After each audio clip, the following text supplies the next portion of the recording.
I've seen a lot of crazy things in my life. This one, I think, is unlike anything I have ever seen.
That's right, this is it, the biggest boy. So back in July of 2024, I flew out to visit Shank Mods so I could see the biggest CRT on the planet. It is a 45-inch tube, and nobody knew if it still existed, but if you're familiar with what's been going on, Shank Mods, along with the collective efforts of many, managed to track one down and made an unbelievable video on it. I'm gonna reference that video a lot in this video, but real quick, I would love to just give a huge thank you to Shank for allowing me to fly out and having the honor to be one of the people to see this before it was public knowledge. Now, I'm not gonna cover the story or anything. I don't really want to spoil that if you have not seen the video. If you have not seen it, please watch it. I'm going to be sharing my perspective and what it was like to learn about it, see it, travel there, and all that sort of stuff. Let's start off by covering the specifications of the big boy. Now, to start off with the horizontal frequency, we have 15 kilohertz and then 31 kilohertz. No range, just two separate horizontal frequencies, but it's not as simple as you might think with this. You see, here's the thing. We'll cover the actual inputs in just a second, but every signal that isn't running through the native 31 kilohertz input on the CRT will be converted to 31 kilohertz and therefore introduce some lag. So instead of having what could be around 16 milliseconds of lag, you'll just have a native 480p input and everything's gonna be good. It'll be the exact thing that you expect from a CRT, no annoying signal processing or anything of the sort. Moving on, we just have a vertical frequency of 60 hertz, fixed frequency, no 50 hertz, and doesn't go above 60 or anything like that, just a flat 60. We also don't really know the mask pitch, which is honestly kind of surprising given the amount of documentation we have on this thing. Finally, we can get somewhat of an idea by measuring it, but it's not really going to be a realistic thing because of the safety glass in the front, and also due to the fact that you're going to be pretty much just measuring the phosphor pitch rather than the mask pitch. So, at the current time of this video, don't really know. Hopefully someday we will. If not,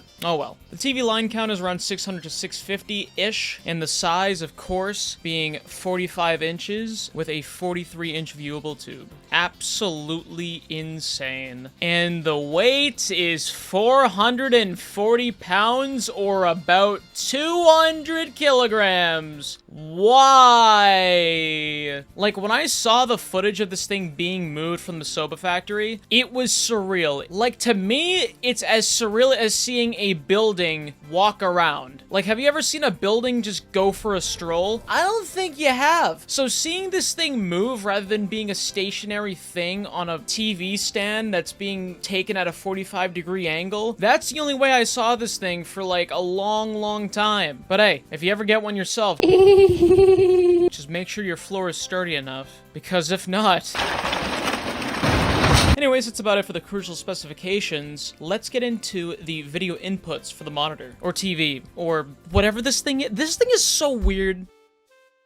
There are a lot of inputs on this guy. So for the 3 rows of videos right here, we each have a S-video in and an S-video out, and a composite in and a composite out. They also have a built-in 75 ohm termination switch, which is really convenient, and you also have RCA in and out. For the RGB section, we have RGB in the form of JP21. This is not SCART. They used the same connector, but if you weren't aware, JP21 was a slightly different standard using the same connector in Japan that was wired differently. So it isn't cross-compatible with SCART. That was, of course, used for the 15 kilohertz signal that is going to be processed, so that's not really going to be something that we care about here. But then right below that is our BNC input for RGB, which is not processed and is a native 31 kilohertz signal. And then we've also got our speaker wire ports here for the external speakers, other RCA jacks for audio out if you want as well, and then some other 3.5 millimeter jacks, which I believe are for like some sort of audio terminal or something. With the inputs and outputs out of the way, let's get to the buttons and knobs and dials and all that fancy stuff, shall we? Okay, I'm sorry, but I'm gonna take our attention to the front of the monitor here. You know what? While we're at it, before we even get into this, what does the degauss sound like on this thing? How strong and how loud and how powerful is the degauss on the world's biggest CRT? Let's take a listen.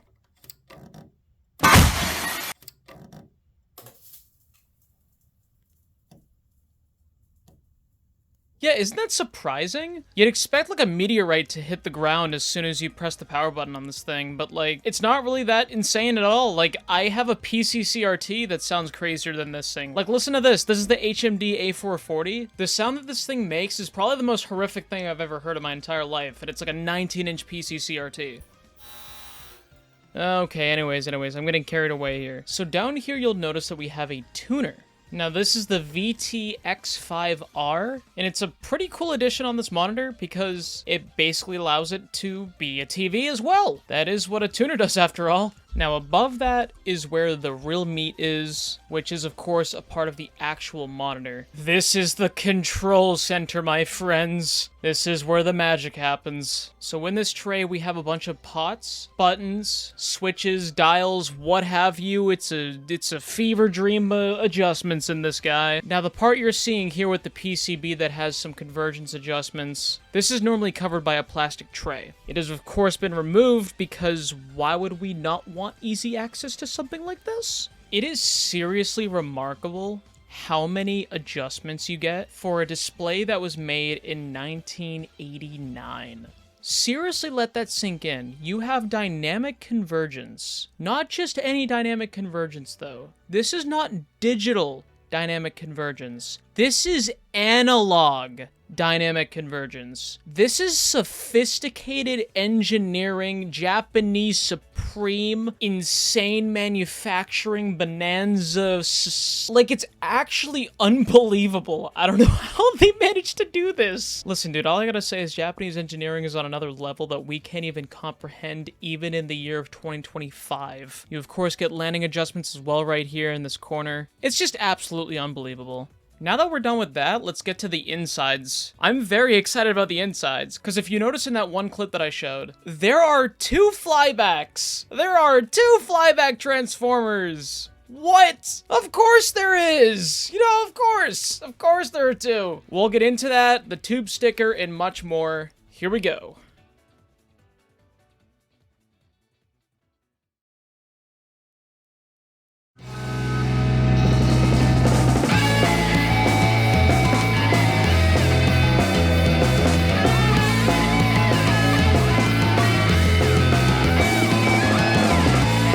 Alright, so we're first going to cover the sections of PCBs, because there are a lot of dedicated sections. So let's kick it off with my favorite. I've got 2 favorites. I'll show you the second favorite after this favorite, but this is our high voltage section. It is absolutely unreal. This thing is so goddamn overbuilt that we got 2 flybacks. I just cannot believe it still to this day. Blows my mind every time I see it. Anyways, I believe the stuff up here is for the focus in the G2. Older CRTs would have the focus block and stuff separated from the flyback. Eventually, they would just combine it all into one unit. That's what I believe this is on the top right here with the red box. The red one is where the anode cap comes off to the tube. Yes, this thing only needs one anode cap. It's not that crazy. Just because it's got 2 flybacks doesn't mean it's got 2 anode caps. Don't you worry about that. We're okay there. Coming in at my second favorite is this little PCB here. What is so special about this little PCB? And that is a valid question. Now here's the thing, I'm not gonna pretend like I understand circuitry like I'm some sort of electrical engineer. I have no idea what any of this shit is. But what I can tell you is relaying something that Shank told me when he first revealed this to me. If I am understanding correctly, what the guys on this PCB do is that they perform some sort of voltage regulation as soon as the TV is turned on. And what that does is protect your circuit breaker from tripping, because this will draw so much power that your circuit breaker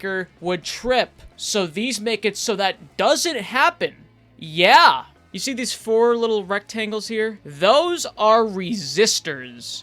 Holy shit. As if it couldn't get overbuilt enough. Now I'm just gonna go quiet for a bit, let the music play out, and give you the rest of the highlights of the internals of this thing. The bigger highlights of this will include the tube sticker and the chassis sticker. Here we go.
Now let's talk about my perspective and the journey I took to see this thing in person, and how I even found out that the big boy is still with us.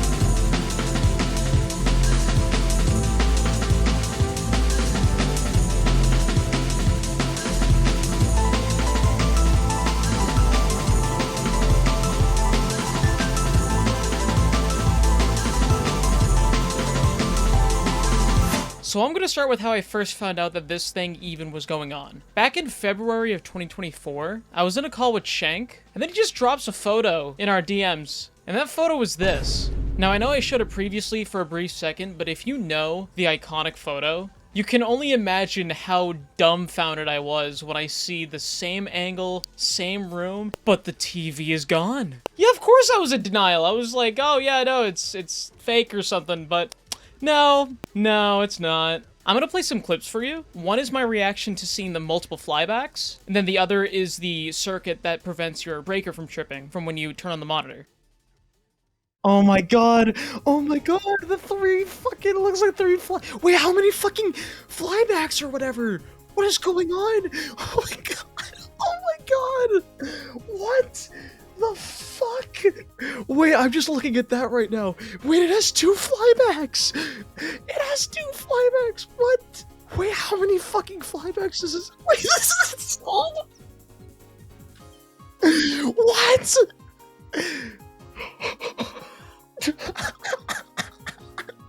It's so overbuilt. that it needs to have a circuit that makes it so your house doesn't lose its mind. Oh my god. I mean, it makes sense because the degauss, degaussing already takes so much power on its own. So for a monitor that is 2 flybacks and is 43 inches, you can only imagine how many watts that is going to draw in like a second. Anyways, after that, we eventually made plans. I'd fly out towards the end of July for a few days to mess around, adjust, calibrate, and do whatever with the big boy.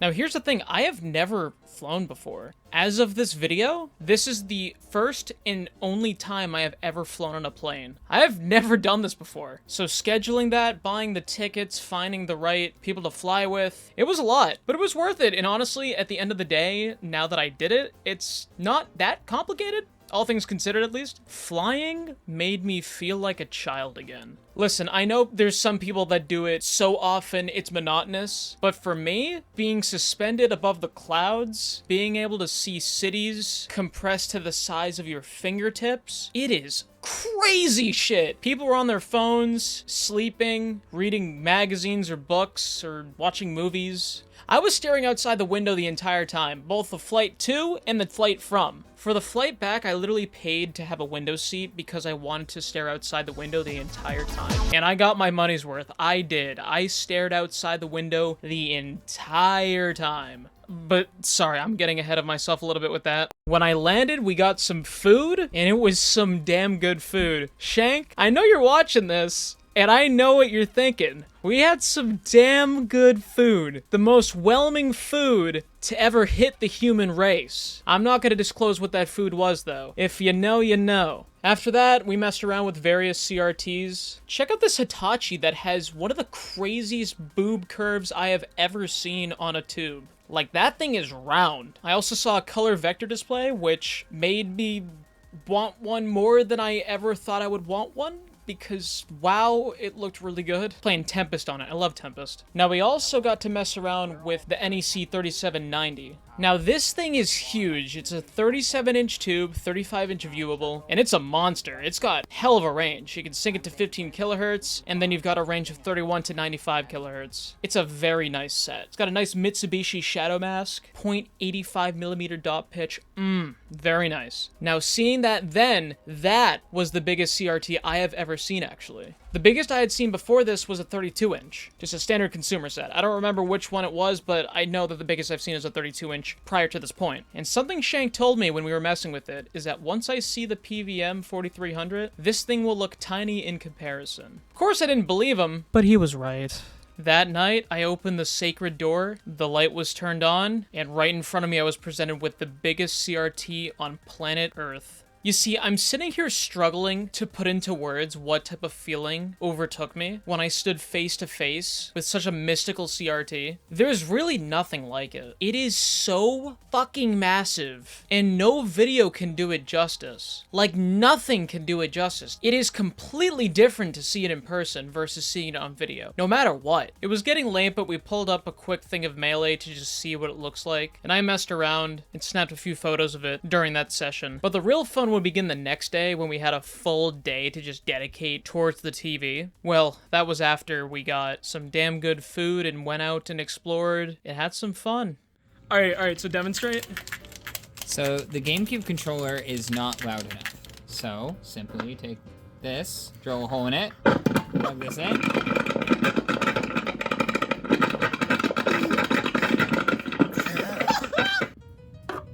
Wait, that just say Hot Dog Space Adventure.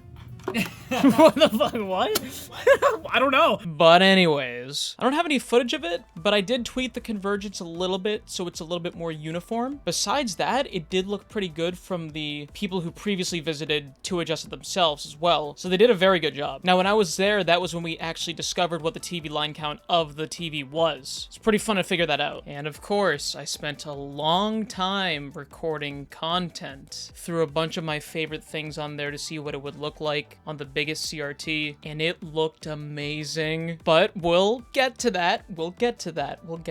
Now, of course, all good things must come to an end, and on Sunday, towards the end of the day, went back to the airport, boarded my plane, and flew back home. I had such a great time. And funnily enough, even though it hasn't been that long, I find the whole experience a bit nostalgic to look back on. Thanks for having me, Shank. It was such a fun time. And now it's time for the next chapter. The next and final chapter.